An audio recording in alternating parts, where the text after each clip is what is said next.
அம்மா தாயே, கல்யாணமான புதுசுல நான் என் வீட்டுக்காரரை சரியா புரிஞ்சுக்கல.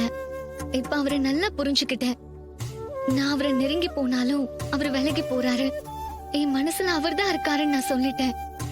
ஆனா அவர் மனசுல நான் இல்லைன்னு சொல்றாரு. ஒரு மாசத்துல அவர் மனசுல இடம் பிடிக்கிறேன்னு சபதம் பண்ணிருக்கேன். என் சபதத்தை நீ நல்லபடியா நிறைவேற்றி கொடுக்கணும். அதுக்குதான் காப்பு கட்டி டீ மிதிக்கலான்னு முடிவு பண்ணிருக்கேன். என் வேண்டுதலை நிறைவேற்றி கொடுத்தாயே.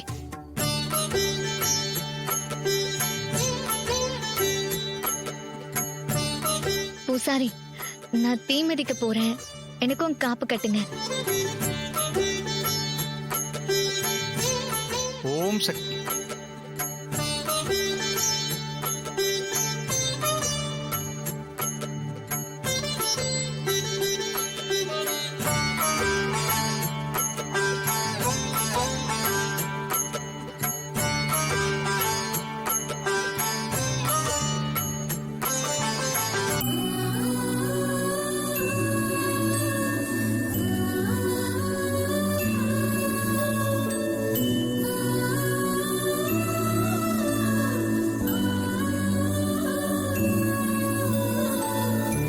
எதுக்கு நீ தீ மிதிக்கணும்னு சொல்ற? அது ஒண்ணும் சாதாரண விஷயம் இல்ல. தெரியும், கால் வெந்து போகும், கொப்பளம் போட்டுக்கும், அதானே சொல்ல வர. தெரியுதுல, அப்புறம் எதுக்கு தீ மிதிக்கணும்ன்ற? அதெல்லாம் தொடர்ந்து செய்யறவங்களுக்கு தான் சரியா வரும். இதெல்லாம் உனக்கு வேண்டாம், விட்டுரு.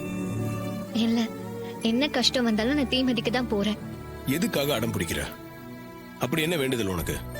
எல்லாம் உனக்காக தான். எனக்காகவா? புரியல.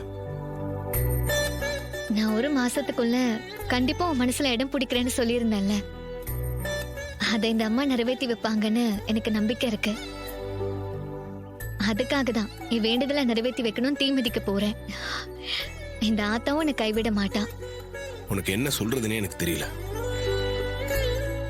நீ இதை பண்ண வேண்டாம், அவ்வளவுதான் நான் சொல்லுவேன்.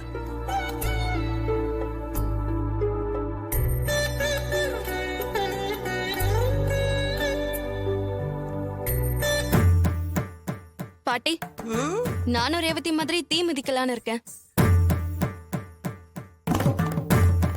நீ ஏதாவது வேண்டுதல் வச்சிருக்கியா? ஆமா பாட்டி, எனக்கும் ஒரு வேண்டுதல் இருக்கு.